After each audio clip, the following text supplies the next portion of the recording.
اللهم صل وسلم وبارك عليه وعلى آله صلى الله وسلم عليه. سيدنا النبي سيدنا النبي سيدنا النبي سيدنا النبي سيدنا النبي سيدنا النبي سيدنا النبي سيدنا النبي سيدي محمد أمين قطبي حبيب النبي حبيب النبي سيدي محمد أمين قطبي حبيب النبي حبيب النبي سيدنا النبي سيدنا النبي سيدنا النبي سيدنا النبي سيدنا النبي سيدنا النبي سيدنا النبي سيدنا النبي سيدي محمد أمين قطبي حبيب النبي حبيب النبي سيدي محمد أمين قطبي حبيب النبي حبيب النبي مصليا على ختام الأنبياء مصليا على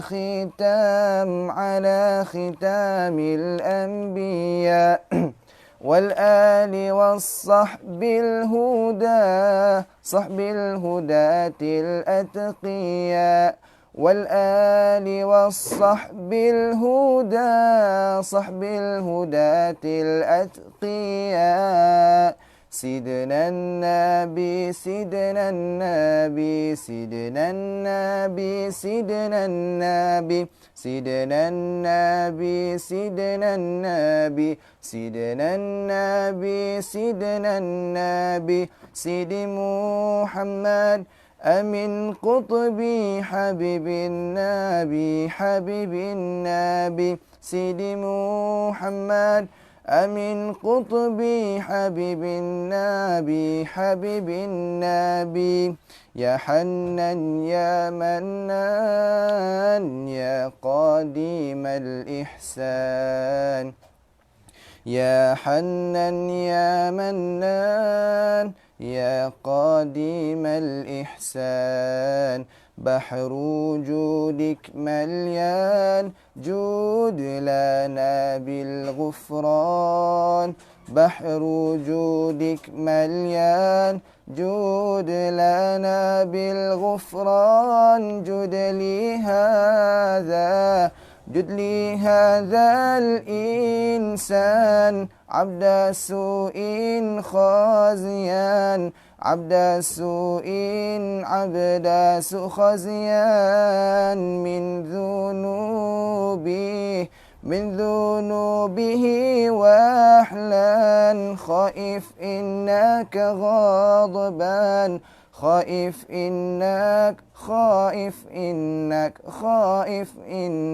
إنك غضبان ربنا نستعفيك ربنا نسترضيك ربنا نستعفيك ربنا نسترضيك ولنا ظن فيك يا رجاء أهل الإيمان ولنا ظن فيك يا رجاء أهل الإيمان جد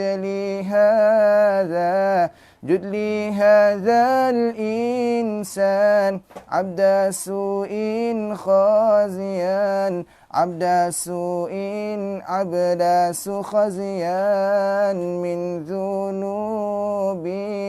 من ذنوبه وأحلان خائف إنك غضبان خائف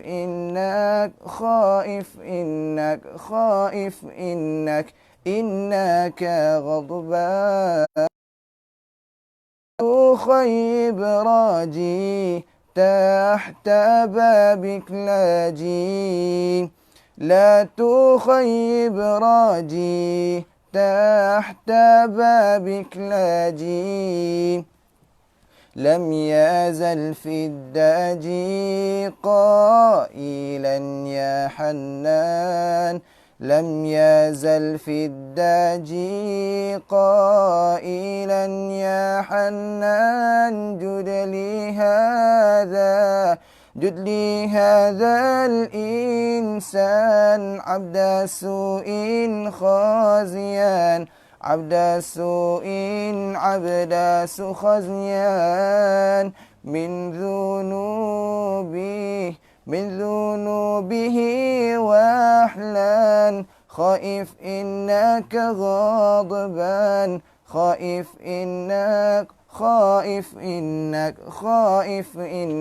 إنك غضبان بالنبي الأمي وخديجة أمي بالنبي الأمي وخديجة أمي والبتول الختم سيدات النسوان والبتول الختم سيدات النسوان جد لي هذا الإنسان عبد سوء خازيا عبد سوء عبد خزيان من ذنوبه وأحلان خائف إنك غاضبان خائف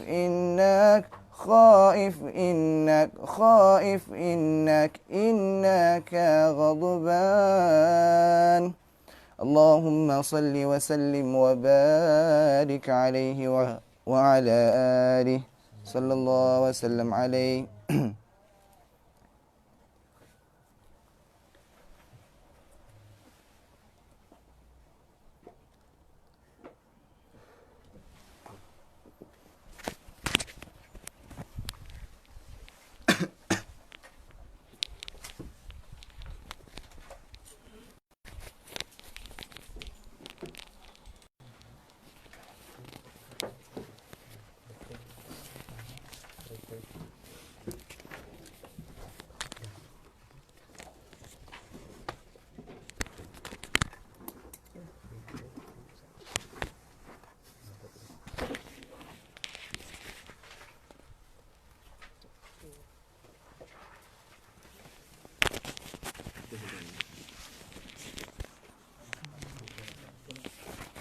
Ya.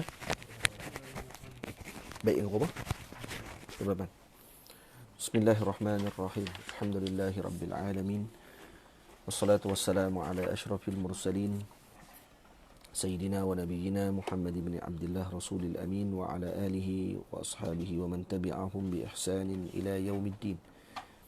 Subhanaka la ilma lana illa ma 'allamtana innaka antal alimul hakim.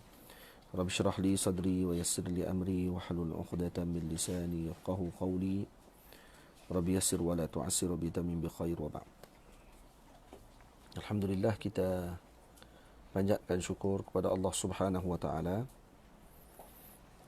kerana dengan izin dan kurnia daripada Allah dapat sekali lagi kita bersama berkumpul pada pagi ini di Mesir dan waktu petang di Malaysia untuk majlis Rauhah, dan kita tambah 2 hari lagi majlis Rauhah. Asalnya hari Selasa, Rabu dan Khamis saja. Kemudian kita tambah pada hari Ahad dan hari Sabtu. Jadi ada 5 hari lah dalam seminggu. Ahad, Selasa, Rabu, Khamis, Sabtu. Dan Isnin dan Jumaat Syekh Badruddin Haji Ahmad, bekas Mufti Kedah, mengajar pada hari Isnin dan juga pada hari Jumaat. Tamam. Hadirin yang dirahmati Allah, kita dah sampai.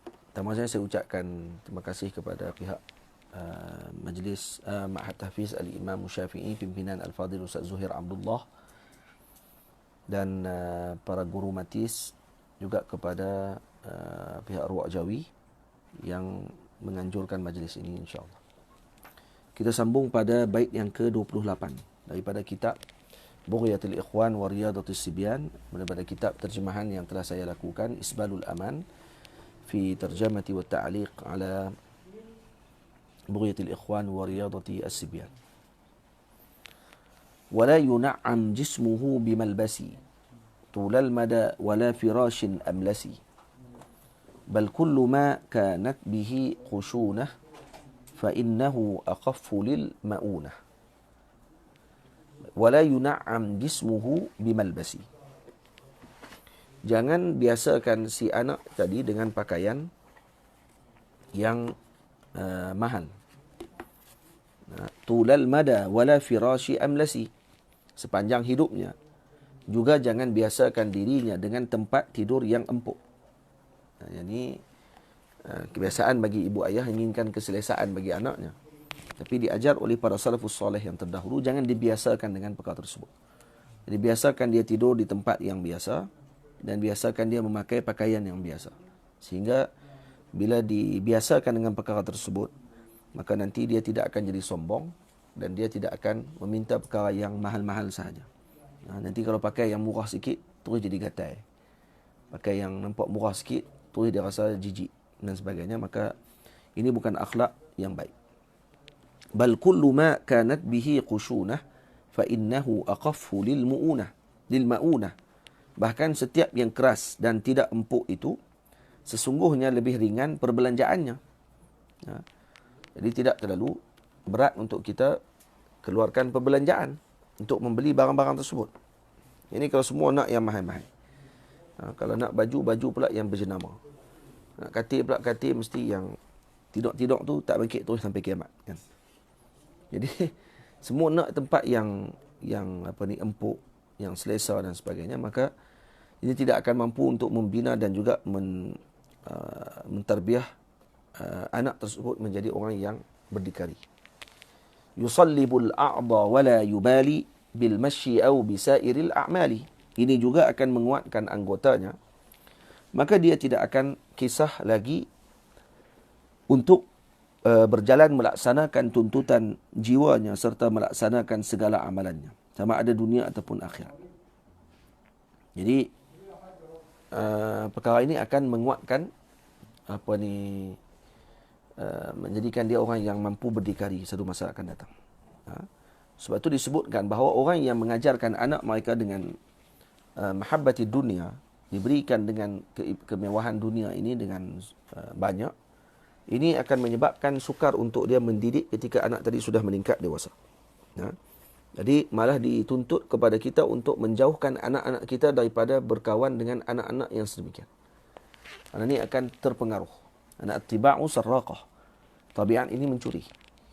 Karena itu disuruh sangat-sangat untuk seorang tadi memilih teman dia. Kalau kita berteman dengan orang yang pemalas, maka kita juga akan malas. Kalau kita berteman dengan orang yang rajin, kita akan jadi rajin. Jadi kita berteman dengan orang yang kaya saja, maka anak tadi akan memilih untuk hidup dia nak mewah. Kerana kawan dia pakai mahal. Kalau kawan semua pakai iPhone, dia seorang dia pakai Samsung. Dia kata ni Samsung, dia kata. Jadi kena pakai macam kawan-kawan dia pakailah iPhone. iPhone pula yang terbaru dia iPhone. Kita ni bukan geng iPhone. Apa dia yang terbaru? Apa dia? iPhone 11. Yang beli baru tu. Bukan ada baru lagi ke? IC. SSC. SE. Ada IC. Suka benda lah apa kan? SE lah apa semua tu. Geng Hazmi lah ni. Hazmi. iPhone kan? Geng iPhone ni, geng Hazmi, geng Taki apa ni. Kita tak pandai pakai iPhone ni. Baik. Kita handphone cokiang apa dah. Lepas ni antara contoh-contoh anak orang kaya kan. Baik. Sebab tu kata Al-Imam Abdullah bin Alawi Al-Haddad rahimahullah, jangan kita berteman dengan ataupun biarkan anak kita berteman dengan orang-orang yang dibiasakan anak mereka dengan kemewahan. Jadi kalau dibiasakan anak-anak tadi dengan kemewahan, maka ini akan merosakkan tabiatnya mereka. Dan mereka juga akan muyul tabiat mereka tadi kepada orang-orang yang kaya. Atau orang kaya sekalipun, kalau kita memang berada, anak kita jangan dilatih macam tu. Biarkan dia berasa bahawa kena rasa untuk berdikari. Sebab tu kata Al-Imam Abdullah bin Alawi Al-Haddad, orang-orang yang begini digelar innahum talabu kulla syai' wadda'u kulla syai' wa fatahum kullu syai'.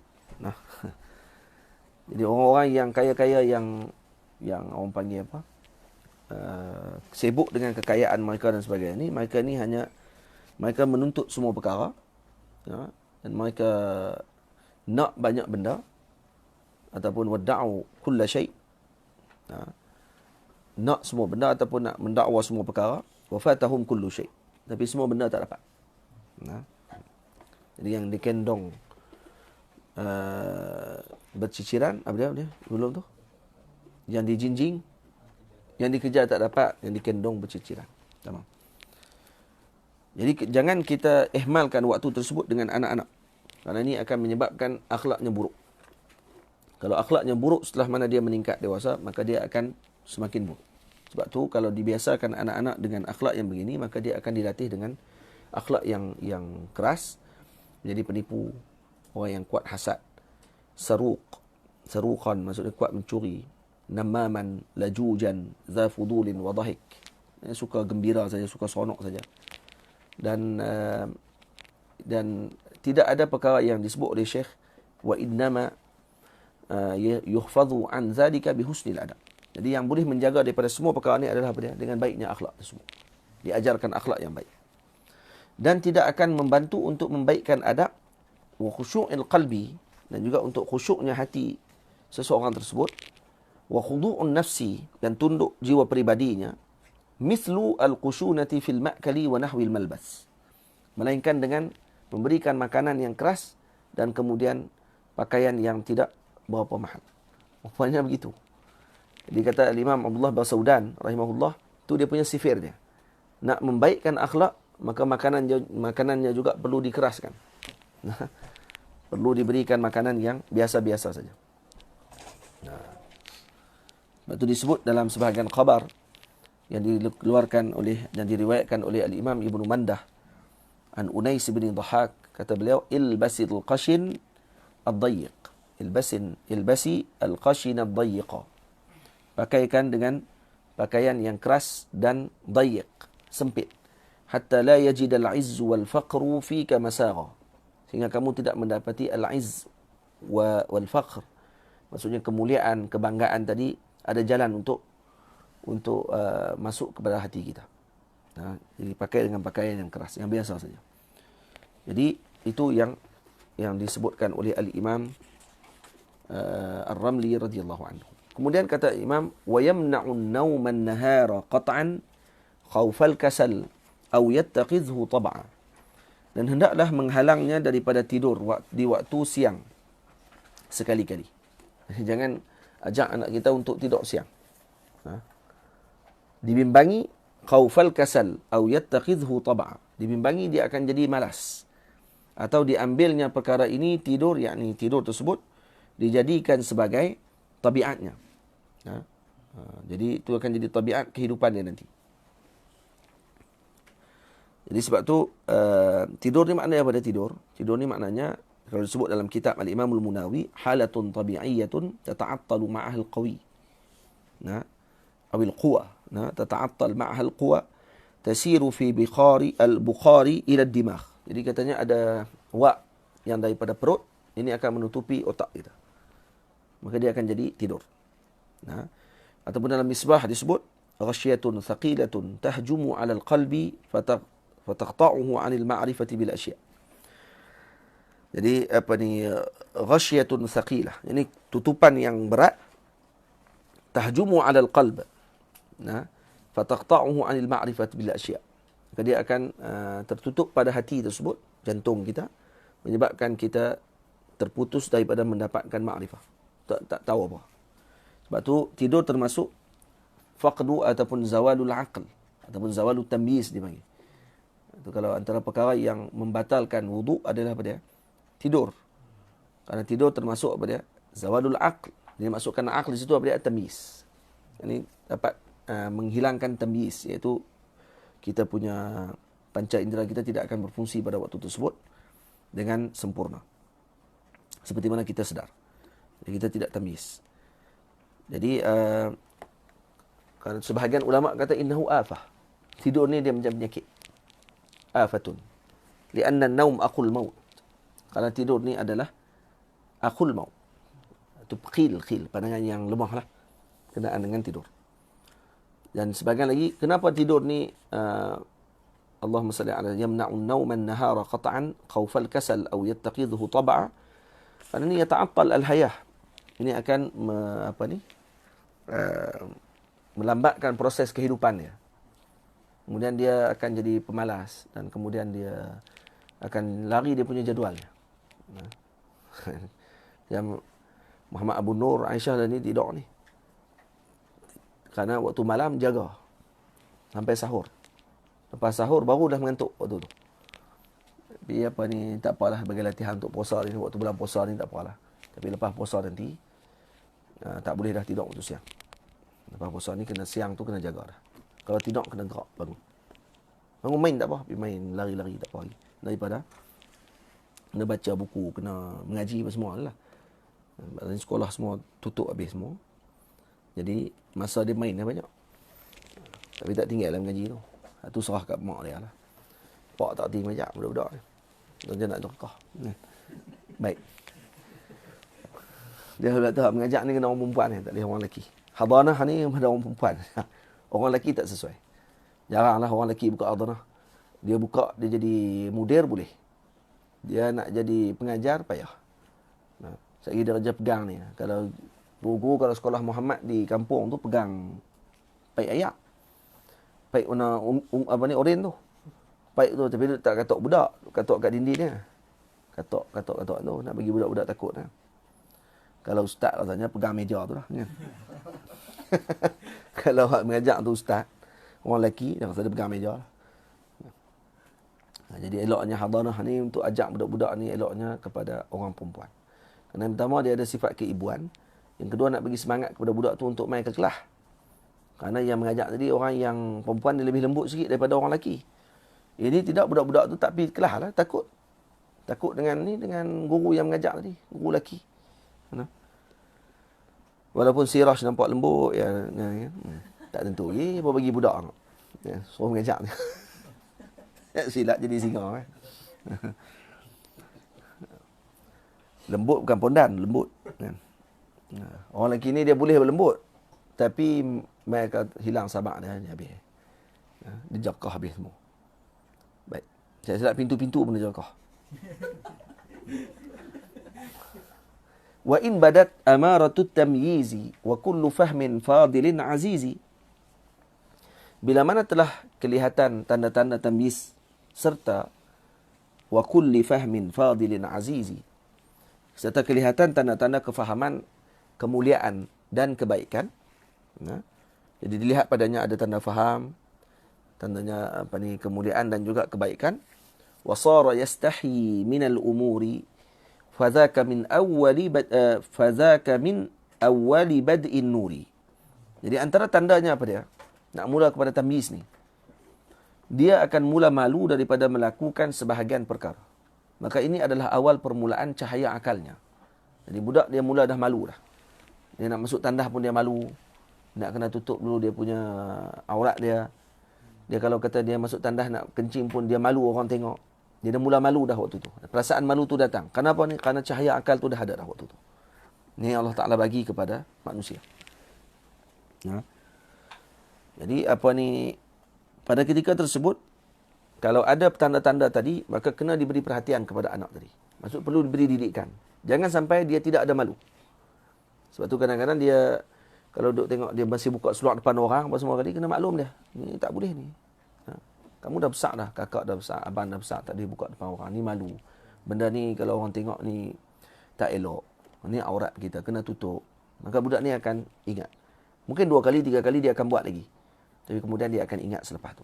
Sebab kalau tidak ditegur pada waktu tersebut, maka dia akan dibiasakan dengan melihat yang tidak elok. Dan akhirnya tidak akan jadi biasa. Pergaulan pun kena jaga. Tengok kalau dia dah mula dengan orang lelaki, orang perempuan dengan orang perempuan, orang lelaki dengan orang lelaki. Kalau dia sibuk dengan orang lelaki, maka kita kena beritahu tak, kakak kena duduk dengan orang perempuan. Nah, abang kena duduk dengan orang lelaki. Tak boleh duduk dengan orang perempuan. Kita bukan kawan kita dengan orang perempuan. Nah, jadi tak sesuai, tak kena. Jadi kena maklum. Sikit-sikit maka nanti dia akan maklum. Hadiyatun min rabbihi ahdaha araf bihal asya bimuqtadaha. Cahaya akal tersebut merupakan hadiah, yakni anugerah daripada Tuhannya. Dengan akal tersebutlah dia dapat mengetahui sesuatu yang sepatutnya. Dan fadzaka awwal waqti fahmi at-tifli asyraq biha alaihi nurul aqli. Ini merupakan awal waktu kefahaman bagi seorang kanak-kanak. Cahaya akal itu akan menerangi ke atasnya dengan anugerah Allah tersebut. Jadi sinu tamyiz adalah umur yang paling sesuai untuk kita memberikan didikan kepada anak tersebut. Jadi kata ulama, macam mana kita nak tahu kata tamyiz? Tamyiz ini kata ulama dikenal bahawa dia boleh membezakan antara kanan dengan kirinya. Itu tandalah. Dia boleh basuh beraknya sendiri, boleh makan dengan tangan dia sendiri. Itu sebagian pandangan kata macam tu. Dan ta'rif bagi tamyiz, tamyiz maksudnya as-faslu bainal mutasyabihat. Jadi dia boleh beza di antara perkara yang mutasyabbih dan mutasyabihat. Wa indal fuqaha, di sisi para fuqaha pula, maknanya sinnu tamyiz idza intaha ilaihi arafa madarahu min manafi'i. Dia boleh tahu mana yang mudarat, mana yang manfaat. Nah, mana yang bagus, mana yang tidak bagus. Ini maksudnya kepada sinnu tamyiz. Boleh? Dan Al-Imam Al-Ghazali radhiyallahu anhu menyebutkan bahawa manusia ini dijadikan oleh Allah Ta'ala khaliyan an jami'il idrakat. Sunyi daripada segala pengetahuan. La syu'ura lahu bisyai'. Dia tak ada apa-apa syu'ur. Jadi yang mula-mula dia dapat rasa adalah dengan hawasil qams. Dengan panca indera dia. Dengan mata dia, dengan telinga dia. Dan malah telinga dulu yang akan mendengar. Itu sebagian kata, dalam Quran Allah Ta'ala akan dahulukan dengan sama', kemudian baru basar.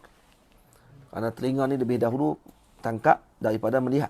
Lepas tu budak-budak kecil, ketika lahir tadi ni, telinga dia akan lebih berfungsi awal daripada mata dia.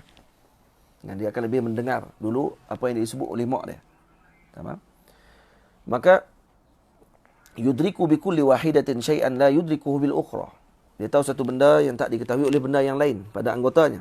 Nampak tak? Tapi bila sampai umur 7 tahun, maka diciptakan padanya tamyiz. 7 tahun ni adalah umur tamyiz yang diletakkan oleh fuqaha. Jadi para ulama letakkan sinu tamyiz yang pertama pada 7 tahun. Kerana Nabi SAW sebut pada waktu ni disuruh dia solat. Kerana waktu ni waktu untuk dia mula menerima makrifah, ilmu. Dan makrifah. Untuk dia terima maklumat, terima pandangan dan sebagainya pada umur 7 tahun. Jadi boleh dah untuk bagi arahan kepada dia. Solat. Baik. Jadi diciptakan padanya tamyiz. Dan mungkin awal lagi pada tu. Cuma syarak yang iktibar pada umur 7. Mungkin dia tamyiz awal lagi. Budak sekarang tamyiz lebih awal daripada 7 tahun. Umur 5 tahun dah boleh tahu dah. Dan umur 5 tahun dia dah boleh goreng telur sendiri lah. Ada mana-mana tahu kan, ada budak. Dan tamyiz dia lebih awal. Dia boleh tahu ni dalam handset ni mana satu tempat tak game, mana satu yang elok, mana tak elok, kadang-kadang dia tahu lah. Jadi sebab tu kena kawal. Ibu ayah kalau tengok cerita dan sebagainya, filem dan sebagainya, filem Mak Saleh lagi lah. Kalau filem-filem orang putih apa semua sekali. Yang tu memang kena kawal betul. Lepas tu ucapan-ucapan yang disebut. Kadang-kadang cerita kartun pun ucapan-ucapan tak baik. Macam Sinchan dan sebagainya tu tak elok, tak payah tengok lah budak-budak. Kartun Sinchan, dia duduk tengok kakak cantik je. Hai kakak, itulah kali. Sekali budak tu, dia tahu rupanya boleh hai kakak lah. Saya jumpa kakak mana-mana hak segak sikit ya. Hai kakak. Mampu. Anak jadi Sinchan lah. Biar muka macam Sinchan tak apa. Jangan panggil macam Sinchan. Ya. Jadi apa ni, kadang-kadang kita duk seronok tengok. Sebab tu kalau kita yang tengok saja tak apalah, kita tengok kartun tu kartun. Sebenarnya kartun Sinchan ni bukan kartun untuk kanak-kanak. Kartun dewasa lah. Maksud orang kita nak bergelak saya tengok. Tak lawak bodoh dia tu. Tapi bukan untuk kanak-kanak kecil. Kerana tak sesuai. Tapi yang herannya, TV Malaysia kita, tu dia sebab tu. Ada kau kata, Azra'i kata apa? Kata apa? Azra'i? Hagimaru. Haru biru. Semua kata-kata jenis itu tu betulnya tidak ditonton oleh kanak-kanak. Tapi nak buat macam mana kan? Benda tu tersebar. Jadi kita kena maklum kat budak ni kartun ni tak sesuai. Baik, kalau dia tengok cerita, bila ada cakap tak elok sikit, bagi tahu terus. Ni ucapan ni tak elok ni. Kita tak boleh cakap. Orang yang berakhlak, beradab tak boleh cakap benda macam ni. Dia tak boleh cakap benda-benda macam tu. Jadi kena bagi tahu dekat dia. Lama-lama dia akan tahu. Maknanya pada mula tu mungkin dia akan main-main dengan kita. Macam tambah, kalau anak saya Muhammad, lagi kita tak bagi, lagi dia akan sebut benda tu. Dia suka nak cari benda yang muqabil. Kita kata jangan ini, bila sebut jangan, lagilah dia akan jangan sebut yang ni. Maksudnya dia akan duduk pemain kita lah. Padahal dia tahu benda tu. Sebab bila kanak adik dia cakap, dia akan marah.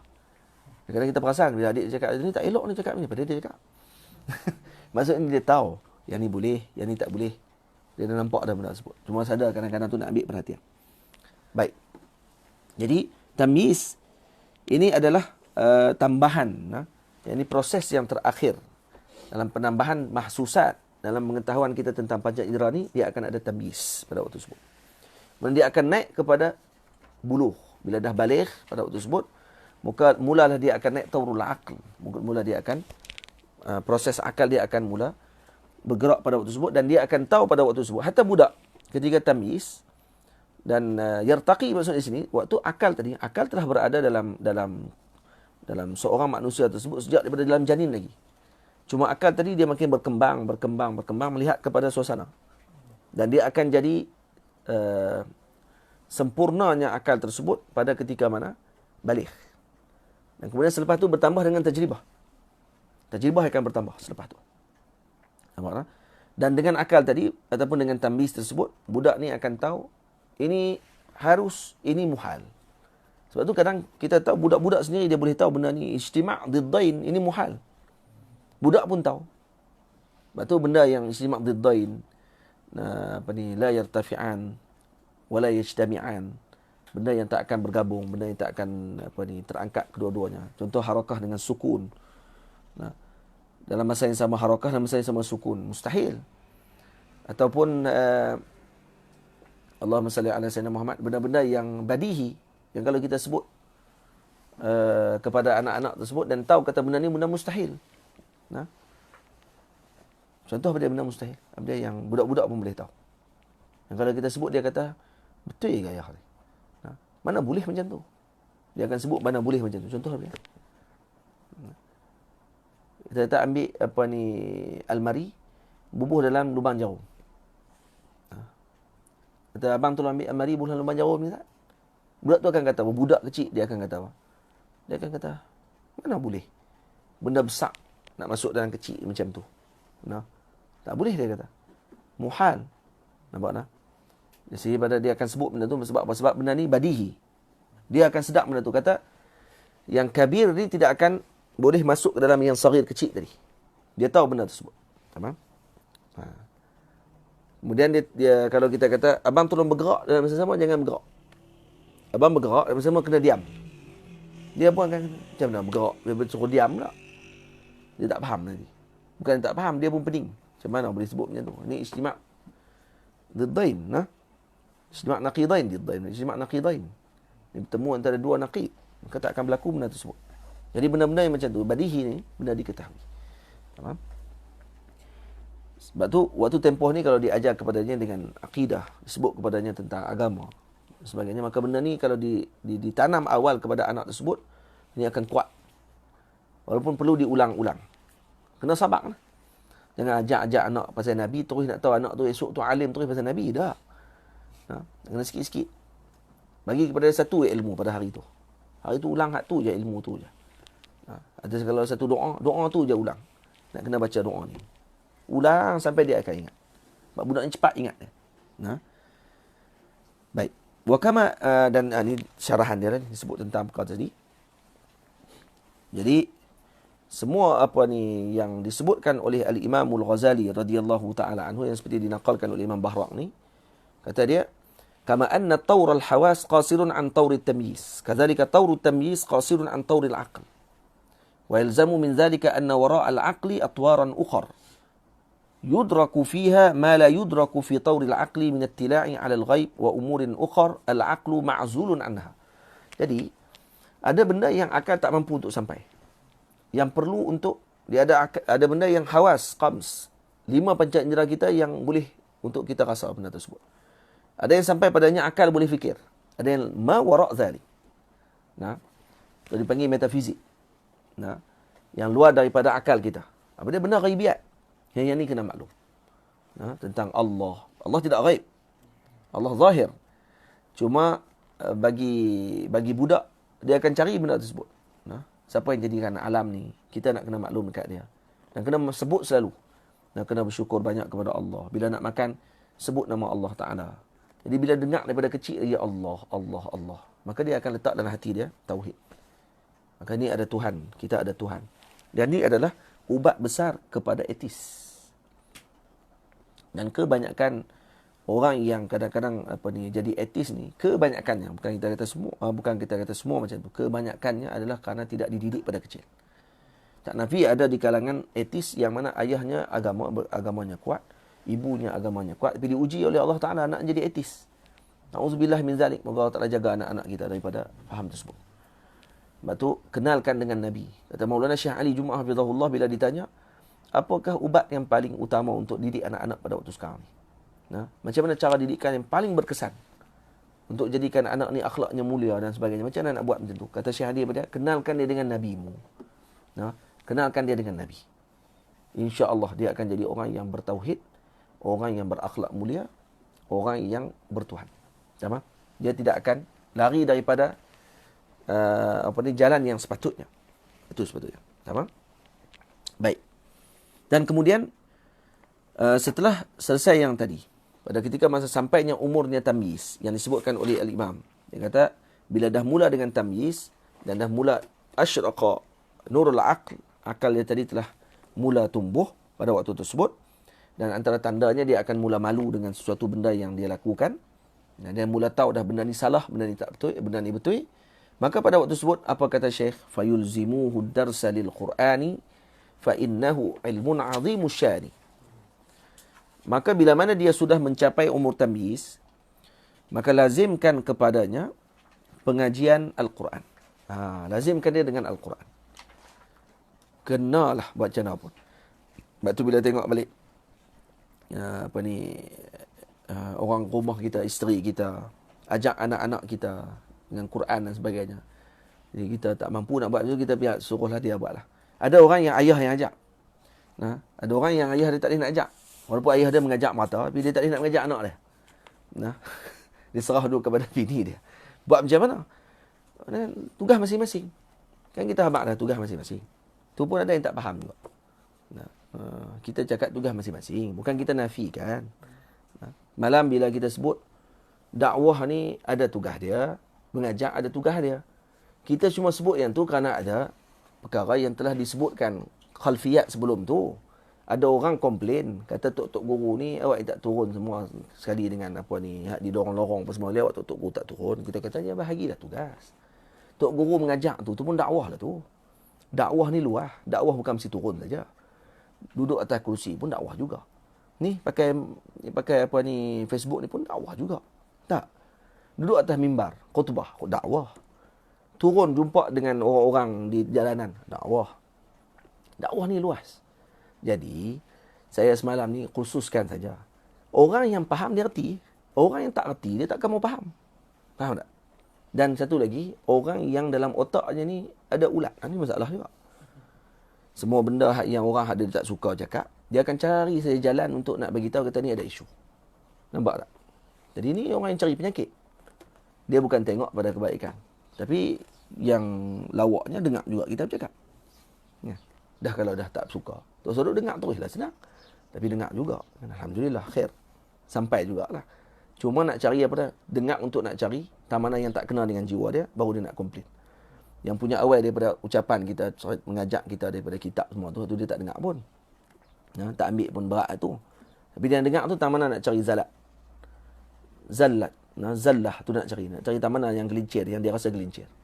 Lepas tu duk jejer benda tu, duk bagi tahu kata macam seolah kita ni cakap benda tak betul. Khair tak apa, tak ada masalah, tu masing-masing persepsi. Cuma kita dah maklum dah kata tugasnya masing-masing. Bukannya kita nak nafikan terus tugas dakwah. Kerana Nabi adalah da'i yang paling agung sekali yang Allah Ta'ala utuskan. Tak faham? Nak boleh buat macam Nabi. Nabi dakwah pada Nabi lah, jadi pemimpin umat Nabi apa semua kali. Kamu sahaja, kamu Nabi. Sebab tu qiyas kita dengan Nabi tak betul sebenarnya. Tu qiyas ma'al farid sebenarnya. Tak boleh qiyas kita dengan Nabi. Lepas tu ada orang kata, Nabi pun ampunkan orang yang buat salah kepada dia. Takkan kamu tak ampunkan? Kita tu qiyas tak kena tu. Sedangkan Allah Ta'ala mengampunkan hamba-Nya yang melakukan dosa. Takkan kita tak mau ampun? Tu pun qiyas tak kena juga tu. Kerana itu selalu orang Melayu guna. Sedangkan Allah pun mengampunkan. Takkanlah kita tak ampunkan. Mana boleh qiyas kita dengan Allah? Kerana Allah Maha Pengampun. Kita manusia ni musyahah. Kita ni kadang-kadang terlibat dengan benda yang kita tak mau nak maafkan. Dan tu bukan mana boleh nak samakan dengan Tuhan. Yang Tuhan sifatnya pengampun. Faham tak? Ini kesilapan. Ini kata Syekh Adham Asimi. Dia kata, satu kesilapan ketika mana orang ni nak samakan seorang tadi dengan nak kiaskan seorang tadi dengan Allah. Kiaskan seorang tadi dengan Nabi sallallahu alaihi wasallam. Nah, yang kita boleh buat dengan kerja yang Nabi buat, kita buat. Masalah sekarang ni kita pula duk bina jurang. Bila orang suruh pergi mengaji, kita pemalah. Nampak tak? Lepas tu kita nak jadi da'i. Nak jadi da'i, silakan jadi da'i. Tapi jangan jadi tok guru. Janganlah duk mengaku jadi tok guru pada waktu tu. Faham tak? Ni tak? Bila dah kita kata macam tu, dah mula lah. Seolah-olah nak nafikan. Kata dia pun ada kerja. Dan kita tak nafikan benda tu. Kamu buat kerja, silakan. Tidak ada masalah. Kamu nak buat kerja agama ni. Kerja agama ni luah. Kerja agama ni bukan sangat kamu duk nampak je. Ayah-ayah yang tak pernah turun dekat lorong LGBT tu.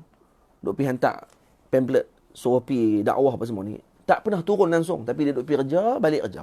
Pergi kerja, balik kerja. Cari makan dekat anak bini dia. Mati dalam perjalanan, accident. Mati syahid ni. Tu macam mana? Nak kira dengan nilaian kamu, habis orang. Kalau otak kamu fikir kata dia ni kena duduk di markah baru dia jadi pejuang. Tak. Pak Long ni kena pergi duduk dekat pentas ceramah baru dia pejuang. Kalau kita tak duduk di tempat yang kamu duduk rasa tadi ni, kerja duduk pergi kerja saja ni hidup dengan dunia saja. Kamu siapa dia? Orang tadi pergi kerja, balik kerja, pergi kerja, balik kerja. Tujuannya untuk apa? Nak bagi anak bini dia makan. Tak mau bagi anak bini dia minta-minta kepada orang. Mati dalam perjalanan. Nabi kata mati syahid. Tu macam mana? Tu kata kalau dengan nilaian kamu akan kata, orang ni dia mati tak ada apa, tak ada faedah apa ni, perjuangan tak ada pun. Dia hidup dia dengan keluarga dia ya. Dia pergi ke dia. Kau nak jaga diri dia, keluarga dia. Dan Nabi kata mati syahid. Maksudnya kelebihan bukan dengan mata kamu. Kamu nak buat lah. Kita pun bukan larang. Dengar dulu itu kita kata. Kita dah sebut dah sebelum tu. Kenapa kita sebut yang tu? Sebab ada sebahagian pendakwah menyalahkan para guru dan para ulama ketika mana para ulama tak buat kerja macam dia. Dan dia tak tahu kata dia jadi macam tu berkatnya doa para ulama juga sebenarnya. Jadi jangan duk kait dengan orang dengan benda lain. Kita turun di tempat-tempat tadi. Jangan kita duk komplain dengan para ulama. Mana ulama? Mana ulama? Asyik-asyik semua ulama lah ni. Dadah bertebaran. Ni ulama tak buat kerja lah ni. Ulama juga. Masyarakat terlibat dengan zina. Ni ulama tak buat kerja. Ni ulama lagi. Asyik semua ulama. Jadi kita semua ni yang komplain tu pula bukan ulama pun. Sebab tu kita kata yang kita sebut tu ada dia punya sebab sebelum tu. Tapi dah mau dengar ni dengan otak dalam tu ada telinga ada ulat. Jadi masalah. Dia nak cari jalan. Jadi orang jenis ada ulat ni kita betul layan senang. Kita pun tak boleh layan pun. Tapi cuma nak pesan je lah. Dia nak bawa ulat tu banyak sangat dalam kepala otak tu. Itu dia. Fayulzimuhu ad-darsa lil-Qur'ani fa innahu 'ilmun 'azimu syani. Aidan wa syughlun syaghilun qalb as-sabi an kulli ma yujibu naqs al-adabi. Wa in darab muallimu as-sibyani aw walidun ba'dan min al-wildani fala yakun mithla an-nisa'i yabki ويشتفع بغيره ويشكي فعادة الشجعان ألا يذكروا كل الذي jara lahum bal yasbiru. Jadi kalau kata umurnya telah sampai tamyiz, maka lazimkan dia dengan pengajian Al-Quran. Jadi maksudnya dibetulkan lidahnya dengan Quran dulu terlebih dahulu. Macam kita sebut sebelum ni, ketika anak tadi dibetulkan lisannya dengan Al-Quran, maka akan betul dia punya akhlaknya. Nah, karena tu bahasa itu adalah pembentukan kepada jiwa akhlak murid anak tersebut. Nah, jadi betulkan dia dengan bahasa dia. Sebab tu dia ajar bahasa kepada anak-anak. Disebutkan dia ini bahasa ni betul, bahasa ni tak betul. Kenapa disebut macam tu? Kerana untuk melatih dirinya dan akhlaknya menjadi baik. Kerana orang tadi dengan apa yang dia ucapkan. Dan sesungguhnya ianya merupakan ilmu yang sangat agung kedudukannya. Tamam. Sebab tu Al-Imam Al-Ghazali radhiyallahu anhu sendiri sebut. Sebab tu dalam yang disebutkan oleh Al-Imam Ar-Ramli ini adalah apa yang telah disarankan oleh Al-Imam Al-Ghazali dalam Ihya. Kata yang bagi an yashtaghila fil maktabi bi ta'limil Quran. Maksudnya disuruh untuk hantar anak kita ke maktab. Nah, iaitu macam kita sekarang ni macam tadika lah. Pasti tadika. Kemudian hantar di macam tempat-tempat pengajian. Kalau dulu di sini di Mesir dipanggil kutab, untuk mendidik dengan ilmu Al-Quran, kemudian dibacakan hadis, diceritakan hikayat al-abrar, as-salihin dan ahwal mereka untuk nak bagi hati mereka kasih dengan orang-orang saleh. Jadi sebenarnya kita yang kalau kata ambil berat tentang masalah pendidikan anak-anak kecil ni untuk jadikan generasi yang besar pada masa akan datang, maka dia perlu juga cari jalan untuk karang untuk kanak-kanak.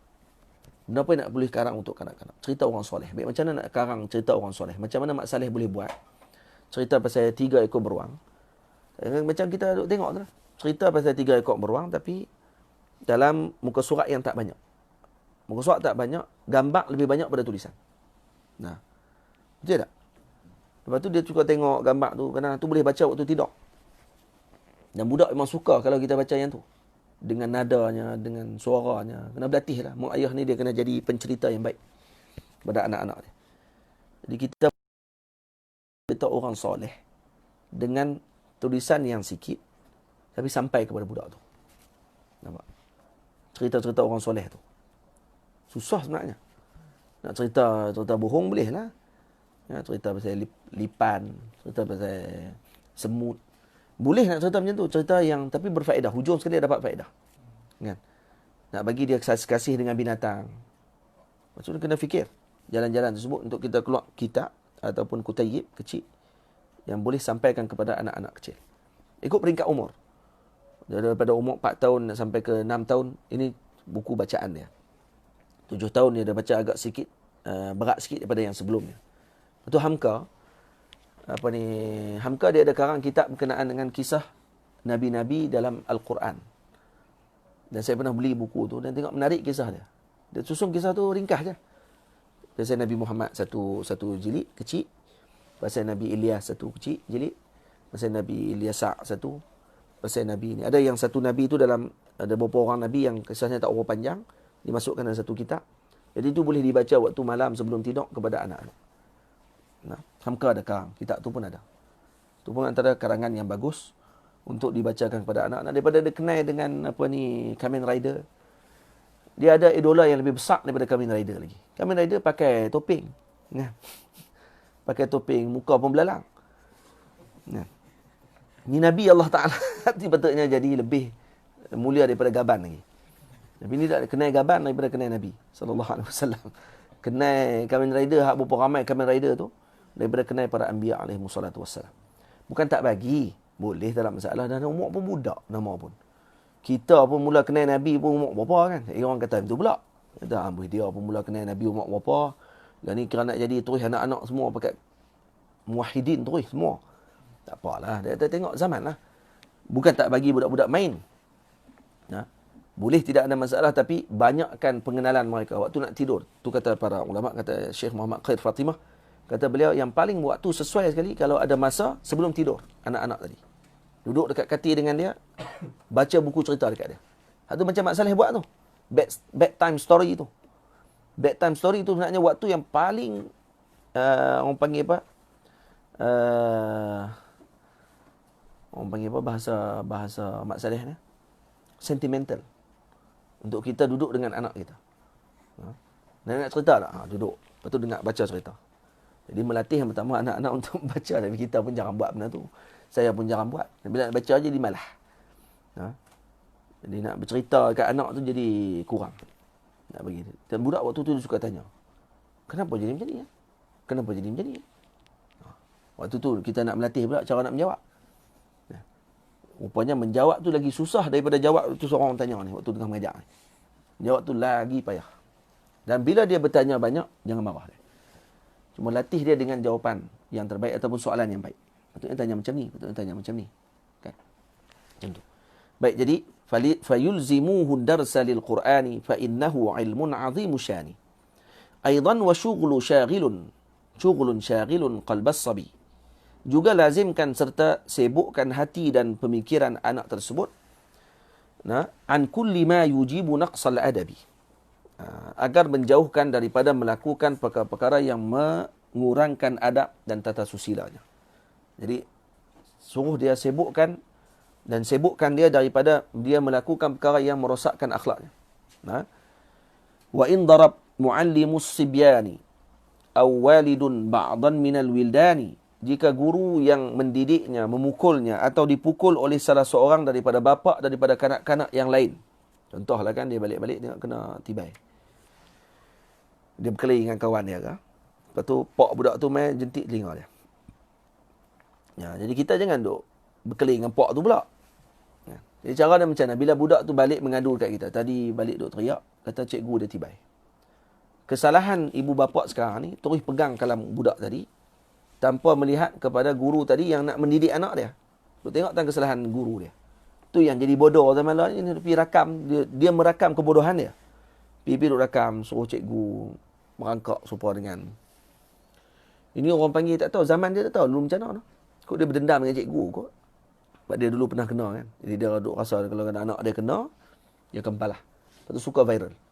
Seronok zaman lalu ni macam tu. Kita pun heran. Dia tak tahu kata anak dia akan jadi bodoh ketika sampailah tua nanti. Lepas tu kata para ulama, dua kelompok manusia yang kalau kamu tidak baik mengambil nasihat dia dengan baik, kalau kamu sekasar dengan mereka tidak akan bagi nasihat dengan baik. Yang pertama guru, yang kedua doktor. Guru kalau kata kita pergi cakap benda tak elok dengan dia, lepas tu suruh dia mengajak kita, tak mampu, tak nak mengajak. Doktor kalau kata kita nak minta ubat dengan dia, kita bercakap kasar dengan dia, tak akan bagi ubat kepada kita yang baik. Sakit perut, dia bagi ubat sakit kaki. Dia elak, dia bagi racun tikus. Balut dengan apa ni? Panadol.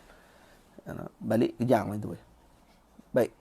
Jadi kalau kata seorang guru pukul anak kita, ataupun ayah kepada anak-anak kawan kita ni, kawan kepada anak kita, pukul dia, ataupun jentik telinga dia, maka kalau dia menangis, maka bagi tahu kepada dia jangan menangis. Kalau dia menangis balik, jangan menangis. Kamu orang lelaki, jangan menangis. Kalau cikgu pukul pula, kenapa cikgu pukul? Tanya balik. Kenapa dia pukul? Saya saja ke cikgu pukul?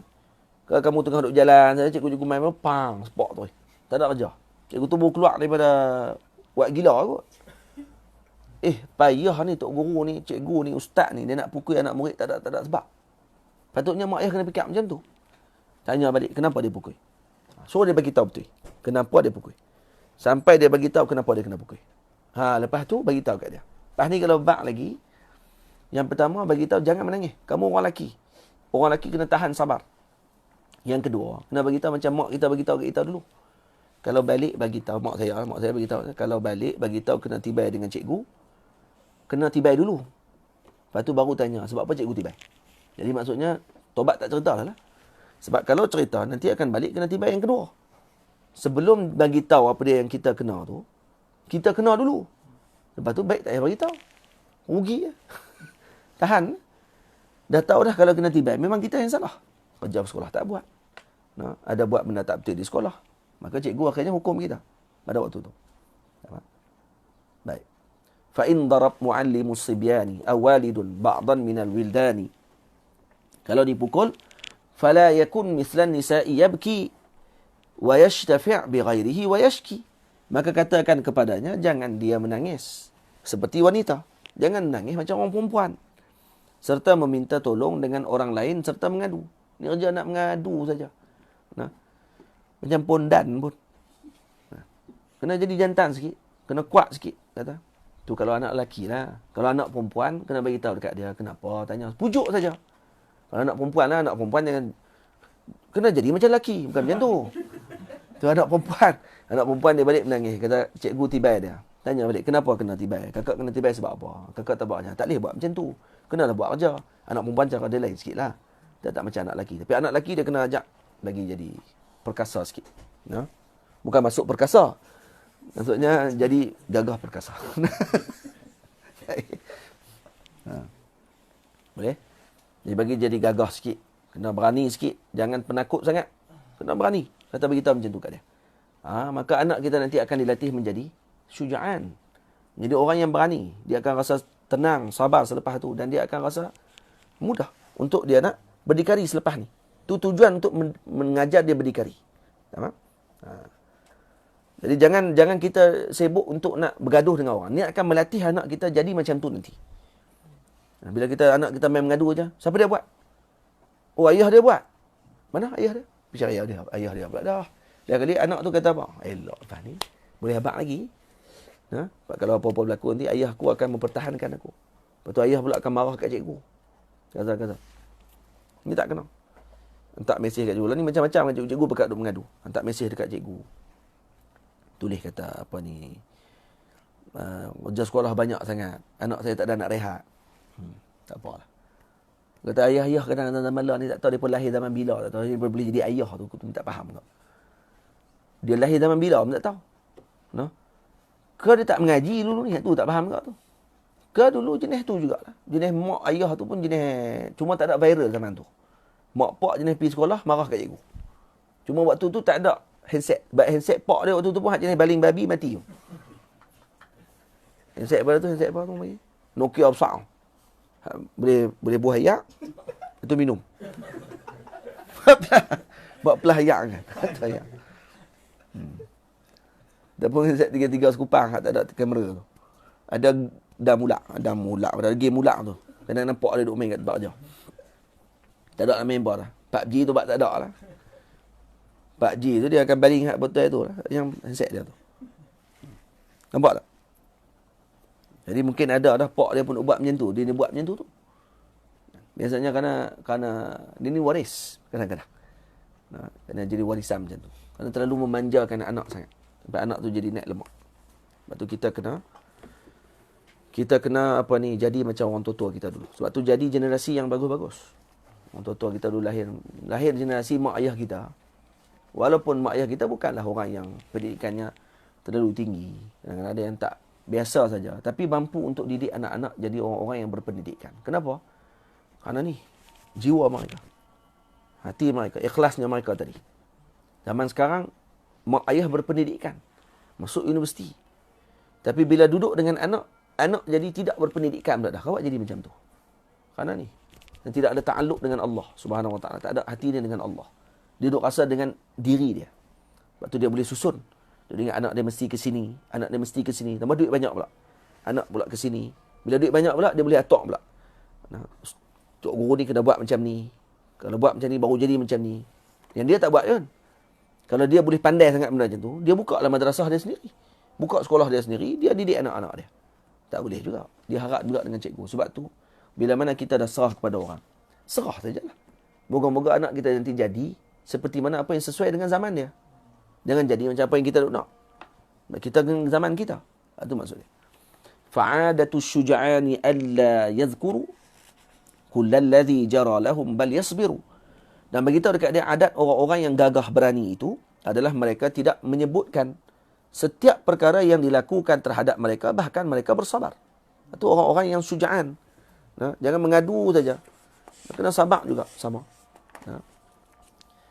Itu dia punya latihan untuk melatih anak-anak tadi berani. Tadi dah sebut apa dia? Anak kita jangan tidur waktu siang. Latih mereka jangan tidur. Kerana ini akan menyebabkan jadi pemalas.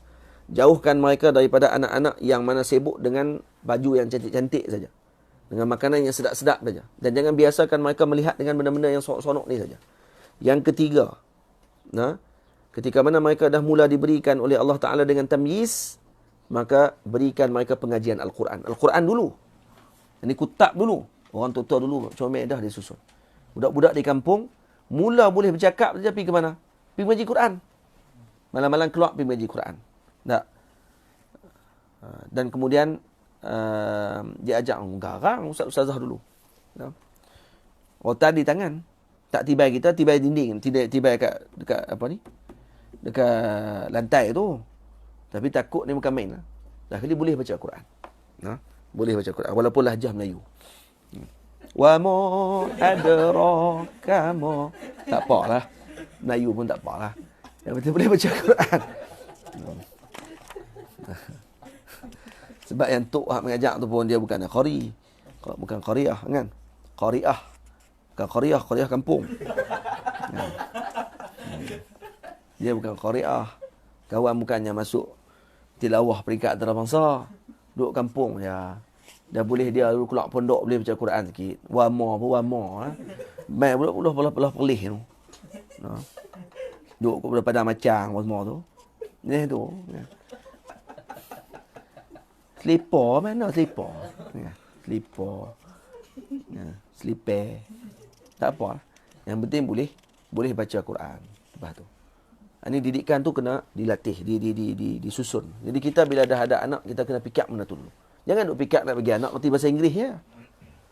Oh ni kalau anak boleh bahasa Inggeris, bangga pula anak boleh cakap bahasa Inggeris. Saya Quran tak erti. Ni tak boleh Bukan kerja bahasa Inggeris saja. Jangan bahasa Inggeris, Quran saja. Dah, saya tak kata macam tu. Kita kata duk seronok anak boleh bahasa yang macam-macam tapi Quran tak erti. Tak boleh macam tu. Tak, kalau boleh bahasa Inggeris, Quran pandai. Macam ni comel. Ini baru budak yang bagus. Jadi kita yang nak kena susun. Sebab dia pun bukan disusun sendiri. Takkan anak kita masa umur 5 tahun terus habaq. Mak asal nak masuk mak tahfiz. Tak nak habaq kot mana. Takkan budak tu boleh habaq tu. Mak saya asal nak masuk mak tahfiz. Umur 6 tahun nak pergi mak tahfiz. Tak arti waktu tu dia kerja nak main game Dia rasa seronok waktu tu. Kita yang nak kena susun. Hantar dia. Biar dia teriak tak apa. Kerana tangisan dia pada waktu sekarang ni akan menjadi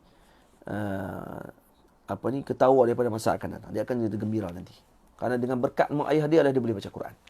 Itu pun dah alhamdulillah dah. Kalau tidak, kerana macam tu. Sebab tu kita tengok ada orang yang dah tua umur dia Quran tak erti baca.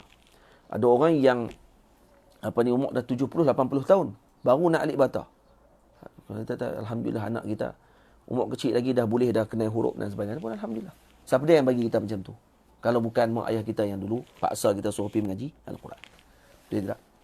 Warahatus sibyani ba'dal maktabi an ya'dhana al-wali lahum bil-la'ibi fa innahu 'inda as-siba mahbubu wa qalbuhu aidan bihi yatibu. Jadi kemudian dan kerehatan bagi kanak-kanak selepas pengajian adalah dengan penjaga mengizinkan bagi mereka bermain. Ni an ya'dhana al-wali lahum bil-la'ibi.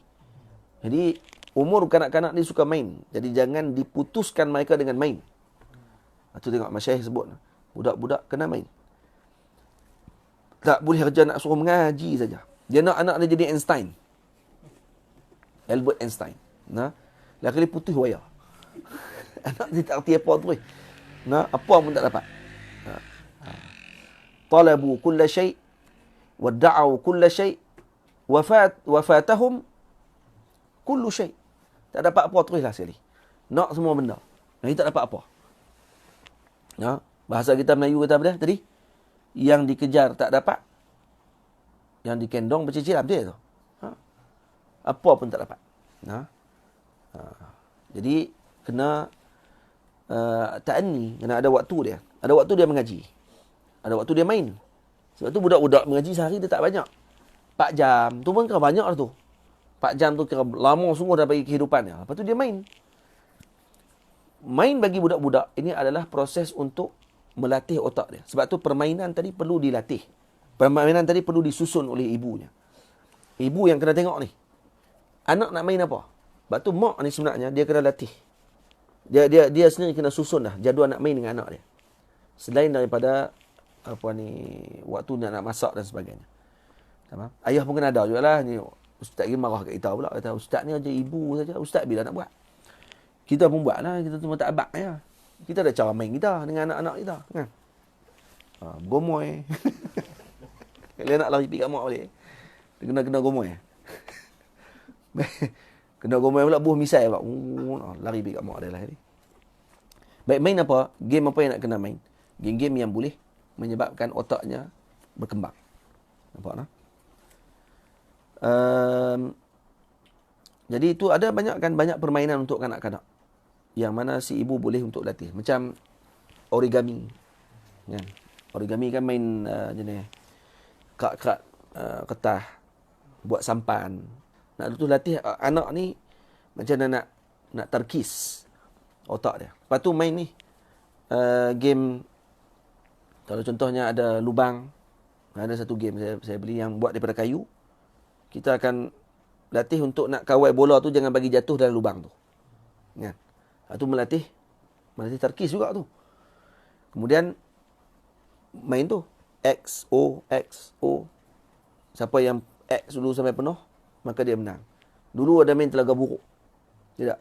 Dia buat bulat, buat 4 segi, dengan buat palang tu, kemudian buat telaga. Lepas tu pakat lawan tolak. Sini. Siapa yang kena tahan, masuk dalam lubang tadi. Pernah main tak? Pernah main kan? Tak pernah main? Tak duk. Negara mana ni? Kan? Kalau di kampung main 7 kasut, tu pun terkis sebenarnya. Sebab dia nak melatih 7 tu. Nak 7 benda tadi dia kena tenang. Dan dia kena aim. Macam memanah. Jadi kalau kita boleh mengajak anak kita memanah, berenang. Sebab tu kata ulama, kita kalau tak silap saya, Khalifah Ma'mun kalau tak silap pernah sebut. Dia kata kalau anak kamu tak boleh menulis, dia kata, nanti ada orang yang akan boleh tulis kat dia. Tapi kalau dia tak boleh berenang, tak ada orang boleh berenang kat dia. Faham? Ajarkan anak kamu berenang. Comel ayat tu. Ayat tadi comel betul. Dia kata kalau dia tak boleh menulis, nanti kalau dia besar nanti, orang lain boleh tulis kat dia. InsyaAllah khair. Lah zaman lah komputer. Sungguh Makmun sebut tu. Nah, komputer lah ni. Bukan dia tulis pun. Dia tekan. Keluar A. Dia tak tulis A pun. Dia tekan. Maryam pun boleh tulis. Umur baru setahun. Tekan je keluar tu. Tapi syarat dia tekan kat word lah. Kalau tekan dekat skrin tak keluar apa lah. Ya. Jadi, dia boleh saja nak tulis. Tulis ni kalau tak boleh menulis, ada orang lain boleh tulis kepada dia. Maksudnya boleh dilatih. Ataupun boleh orang tolong dia. Tapi kalau dia tak boleh berenang, tak ada orang boleh berenang kat dia. Kalau dia lemah nanti, tak ada orang boleh tolong berenang. Orang tu berenang kat dia. Sebab tu latih anak kamu berenang, kata dia. Dan kedua, berenang ni dia akan melatih fokus. Dan akan mengawal pernafasan. Dan akan jadi orang yang tenang. Orang yang berenang ni biasanya orang yang tenang. Sebab dia tak boleh berenang dalam keadaan dia kalut. Dia kena tenang, jiwa dia kena tenang. Memanah pun sama juga. Memanah pun akan melatih untuk seorang tadi jadi fokus. Sebab dia tak akan boleh panah tepat, melainkan dia fokus. Orang yang fokus. Lepas tu permainan fokus perlu dilatih pada waktu tersebut. Kepada anak-anak. Apa saja permainan fokus. Jadi mak kena rajin sikit. Buka internet, tengok fokus. Kenapa? Apa contoh-contoh permainan yang melatih fokus bagi anak-anak. Yang sesuai bagi umur anak-anak tersebut. Jadi mak ni kena ada diary dia. Ayah pun sama lah ni. Ayah ni dia punya mudir lah orang panggil. Kerana mak ni madrasah. Bahasa dia, mak ini adalah madrasah kepada anak-anak. Jadi madrasah ni tugas dia apa dia? Susun silibus. Betul? Tu orang tanya kat saya, kalau mak madrasah, pak apa dia? Pak mudir. Mudir madrasah. Kalau tidak madrasah tu tak bergerak. Kalau pak mudir tu tak ada. Jadi mudir dia tugas dia bagi arahan. Kata mudir nak, okey, macam mana? Laporan mingguan bagi anak-anak. Boleh. Jadi mak kena maklum, kena tengok. Jadi kita duk tengoklah anak kita punya pergerakan apa semua sekali. Sebab tu kalau anak ni dia aktif, jangan dihalang aktif dia tadi. Karena waktu tu dia waktu untuk dia nak kembangkan otak dia. Tengok dia duk main, dia duk susun benda. Kan? Walaupun makan menyemak rumah waktu tersebut, kita pun akan semak perut waktu tu. Orang kena panggil semak perut. Balik aku semak perut tu ya. Rumah berterabak. Habis kerana budak-budak main dia susun kok ni. Tapi bila kiat balik, kalau mereka tak ada lah rumah waktu tu, lagi sunyi. Tak apalah. Kurang-kurang kita boleh jerkah kan. Kemak balik. Jerkah tu lah. Beda nak latihan suara untuk jadi panglima tentera. Jadi latihan apa ni permainan tu. Jadi ada waktu yang main dia sesuai dengan waktu tersebut. Faham? Bila dia naik peringkat umur tadi dia main apa ni, dia main sahiba, main susun ayat. Lepas tu dia boleh dah bercakap, boleh membaca, dia boleh susun huruf, main sahiba. Kan? Sayyidina main nantilah tu. Sayyidina main jenis cari duit tu. Buat rumah, beli tanah, buat rumah. Yang tu pun kena hati-hati juga game-game macam tu, sebab game-game tadi kadang-kadang boleh melatih orang jadi kapitalis. Dia orang ni tak ada jiwa. Buat hotel 3 biji kat tanah tu. Orang jalan-jalan tak sengaja. Mestinya orang haram tak mau pun pergi hotel tu. Tapi sebab kena buah dadu, jadi 6. Buat 2 kali jadi 12. Buat kali lagi 18. Pusing 18 kali, kena kat tanah kawan tu. Dia buat 4 biji hotel. Kena bayar 4 biji hotel tu, tak tahan tu. Patutnya bincang lah elok-elok. Berapa orang mai? Tanya. Nak berapa bilik? Nah, keluarga ke, apa ni, nak single bed ke, nak yang double ke, nak queen ke, nak yang apa ni, bedroom lah dah. Orang panggil apa, king. Maksudnya katil yang keluarga punya ni. Barulah banyak duit. Ni tidak, pergi bayar 4 tu hotel. Gila babi ke apa? Nah, tu melatih kapitalis. Melatih orang untuk cekik darah. Lepas tu sonok pula dapat duit tu. Bankrupt balong tu. Kawan pun ada duit tu ya. Beda nak berhenti kat hotel tu. Berhenti tak keluar tu. Nah. Sonok kalah kan. Jadi kadang-kadang kena jaga apa ni. Gambar Sayyidina tu pun bila tengok depan tu, gambar tu pun tahu dah kapitalis. Pak Long tu dengan pakai rantai mah, pegang duit, pakai kod, perut boroi. Maksudnya memang kuat makan duit haram lah ni. Jadi kita perlu Islamkan game tu. Islamkan dia macam mana? Jangan main yang apa ni, yang Allah SWT. Maksud dia ubah dengan cara yang lebih Islamik sikit untuk main tadi. Dan ada main game para sufi terdahulu, dia ada game dia dipanggil game ulak. Kita duk main game ulak. Rupanya game main oleh para sufi dulu. Tapi mereka main ni dengan ada maqamat. Maksudnya ada maqam pada 1 sampai 100 itu dia ada maqam-maqam dia. Jadi mereka akan main, maksudnya kita ni akan naik maqam. Lepas tu ada ulak. Bila sampai di satu maqam ni yang kita tersilap sampai, maka kita akan ditelan oleh ulak tadi. Maksudnya dia nak beritahu kepada kita waktu main game tadi ni, kita perlu beramal dengan maqamat tersebut dan jangan sampai ditelan amal kita ni oleh syaitan yang berupa macam ulak tadi. Dengan sebab riak dan sebagainya. Maka dia akan tulislah dekat maqam tu mungkin riak. Maka ditelan oleh ulak tadi, turun bawah balik. Maka kena taubat balik, naik balik maqam. Sampailah habis 100. Nampak tak? Kalaulah kita boleh buat game tu tadi bagi jadi elok, comel balik dengan bentuk yang lebih Islam, maksudnya comel kan. Maqam pertama ni maqam al-yaqadhah. Kena sedap dulu, baru boleh bergerak. Nak sampai kepada maqam al-khawas, atas nombor 100 tu. Tapi perlu dengan zikir. Jadi bila nak gerak tadi kena zikir dulu beberapa kali. Baru gerak. 1, 2, 3, 4, 5. Lepas tu main dadu juga. Dia main dadu juga. Cuma dia akan gerak dengan maqamat tersebut dan kemudian ada amal. Waktu main tu ada amal dia. Dekat kotak ni kalau berhenti, okey kena selawat 10 kali. Tapi tak tahu siapa nak main game tu. Atau orang tua-tua pun tak main dia tahu. Weh game ni keluar jadi wali terus ni. Boleh lah. Baik. Fa innahu 'indas siba mahbubu wa qalbuhu aidan bihi yatibu. Ini kerana permainan itu adalah suatu yang disukai oleh kanak-kanak dan hatinya juga gemar dengannya. Suka main. Lepas tu kalau di sekolah biasanya ada waktu main untuk budak-budak. Jadi waktu main tu waktu yang paling ditunggu-tunggu oleh budak-budak. Dan baik wa kasratu ta'limi mautul qalbi wa yuzhibu zaka wa ba'd al-lubbi. Dan banyak belajar itu akan mematikan hati serta akan menghilangkan kecerdikan serta sebahagian akal fikirannya. Itu dia. Jadi bukannya banyak belajar bukti kepada orang ni cerdik, tidak. Dia akan jadi bodoh nanti. Jadi kena ada waktu rehat. Kita pun kena macam tu juga. Ada waktu kena bercuti. Kena berehat. Nanti waktu kalau dah habis dah COVID nanti ni, ambil masa cuti. Cuti pergi berjalan sikit, ambil angin, ambil udara sikit. Ni balik Malaysia ni, nak balik Malaysia ni. Yang Hakim lah. Tak sabar tu. Dia nak ambil angin lain tu. Fayatlubuna lil qalasi hilyah tunji minat ta'limi aw wasilah.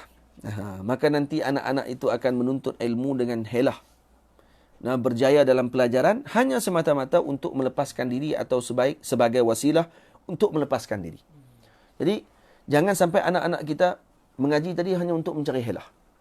Dia bagi berjaya untuk cari helah ya, untuk nak lepaskan diri. Dia bagi siap kerja sekolah dia bukan kerana dia nak buat, tapi kerana nak cari helah, nak bagi selesai kerja dia. Kemudian dia nak bagi, dia tak kena marah. Jadi, jangan sampai anak-anak kita dilatih macam tu. Biar mereka rasa gembira dengan apa yang mereka ikuti. Kehidupan pada hari tersebut. Jadi, kena latih, kena susun anak-anak kita. Farrifqu fi kullil umuri ahsanu qalu bidha wa sarrahu aw bayyan. Kelembutan dalam setiap urusan itu adalah yang terbaik. Perkara ini telah disebutkan oleh para ulama serta mereka telah jelas menyebut serta menerangkan perkara tersebut. Jadi, kerana itu rawihun nufus kata Nabi SAW.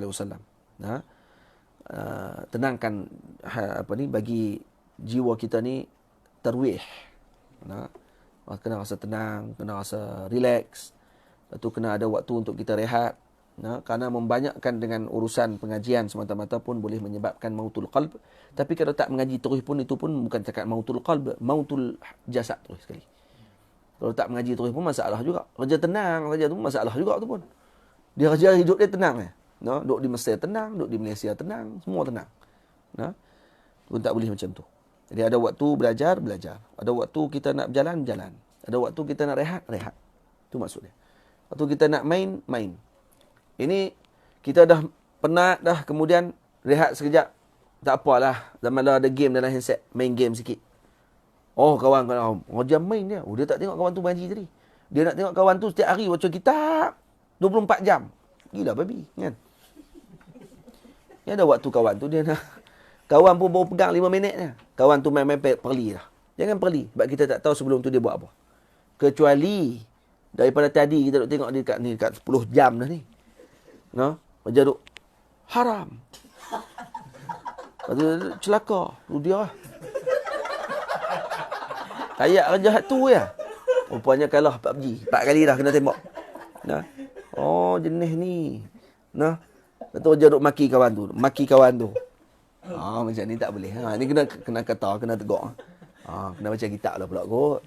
Macam duk main game je ni. Keluar tu kena pegang senapang, tembak betul tak apa juga. Kalau tembak kena tak apa, masalah tembak tak kena.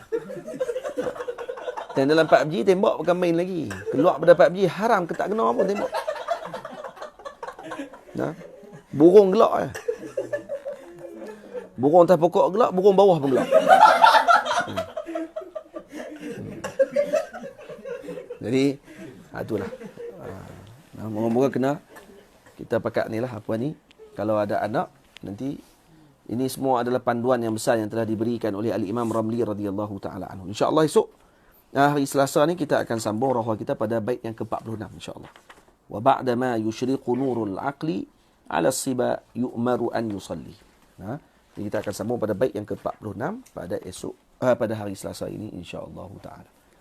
Kalau perlu kita nak syarahkan lagi tentang permainan tu, hari Selasa ni kita akan bagi tahu apa contoh-contoh permainan yang patut kita susun kepada anak-anak kita insya-Allah taala. Wa sallallahu ala sayidina Muhammad wa ala alihi wasahbihi wasallam. Kita tutup dengan bacaan doa al-istighatsah yang telah disusun oleh Al-Imam Nasir Dir'i radhiyallahu taala anhu.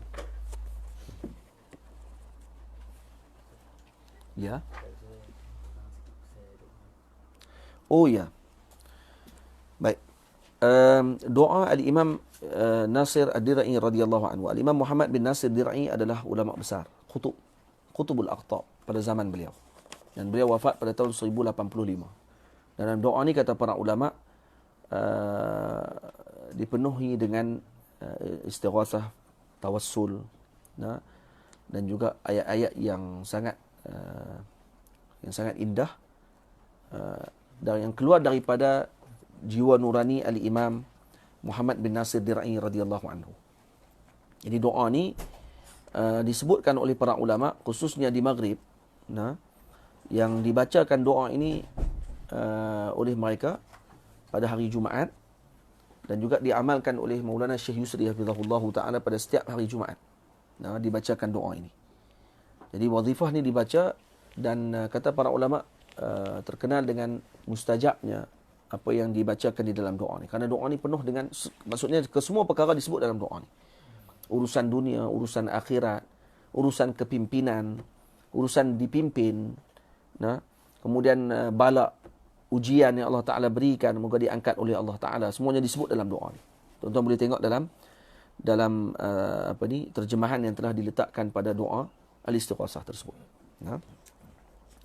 Dan kita tak ada masa, kalau kata ada rezeki masa, kita boleh terangkan maksud dan juga syarahan bagi setiap perkara ni. Dan dulu Syekh Yusri pernah mensyarahkan doa ni.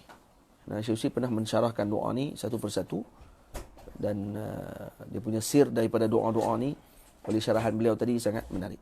So kalau kita ada dia punya orang panggil syarahan tersebut, kita boleh kongsi sama-sama nanti insya-Allah taala.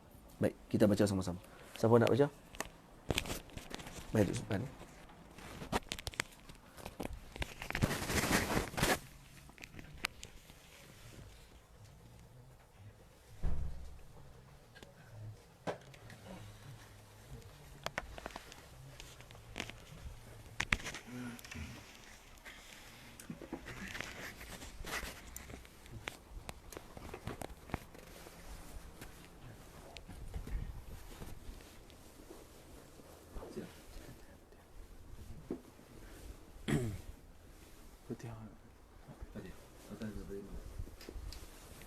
الفاتحة. أعوذ بالله من الشيطان الرجيم. بسم الله الرحمن الرحيم. الحمد لله رب العالمين الرحمن الرحيم مالك يوم الدين إياك نعبد وإياك نستعين صراط الذين أنعمت عليهم غير المغضوب الضالين. بسم الله الرحمن الرحيم. يا من إلى رحمته المفر ومن إليه يلجأ المضطر، ويا قريب العفو يا مولاه، ويا مغيث كل من دعاه. بك استغثنا يا مغيث الضعفاء، فحسبنا يا رب أنت وكفى. فلا أجل من عظيم قدرتك، ولا أعز من عزيز سطوتك. لعز ملكك الملوك تخضع، تخفض قدر من تشاء وترفع. والأمر كله إليك رده، وبيديك حله وعقده. وقد رفعنا أمرنا إليك، وقد شكونا ضعفنا عليك. فارحمنا يا من لا يزال عالما بضعفنا ولا يزال راحما. انظر إلى مسنا من الورى، فاعلنا من بينهم كما ترى. وقد قل جمعنا وقل وفرنا، وانحط ما بين الجموع قدرنا. واستضعفون شوكة وشدة، واستنقصون عدة وعدة. فنحن يا من ملكه لا يسلب، لذنا بجاهك الذي لا يغلب. إليك يا غوث الفقير نستند، عليك يا كهف الضعيف نعتمد. أنت الذي ندعو لكشف الغمرات، أنت الذي نرجو لدفع الحسرات. أنت العناية التي لا نرتجي، حماية من غير بابها تجي. الذي نسعى بباب فضله، أكرم من أغنى بفيض نيله. أنت الذي تهدي إذا ضللنا، أنت الذي تعفو إذا زللنا. وسعت كل ما خلقت علما، ورأفة ورحمة وحلما. وليس منا في الوجود أحقر، ولا لما عندك منا أفقر. يا واسع الإحسان يا من خيره من الورى ولا ينادى غيره. اليسر لنا على البغاة الغلبة، واقصر أذى الشر على من طلبه. واقهر عدانا يا عزيز قهرا، يفصم حبلهم ويسمي الزهرا. وعكس وقيد سعيهم، واهزم جيوشهم وأفسد رأيهم. وعجل اللهم فيهم نقمتك، فإنهم لا يعجزون قدرتك. يا ربي يا ربي بحبل عصمتك، قد اعتصمنا وبعز نصرتك. فكلنا ولا تكن علينا، ولا تكلنا طرفة إلينا. فما أطقنا قوة للدفع، ولا استطعنا حيلة للنفع.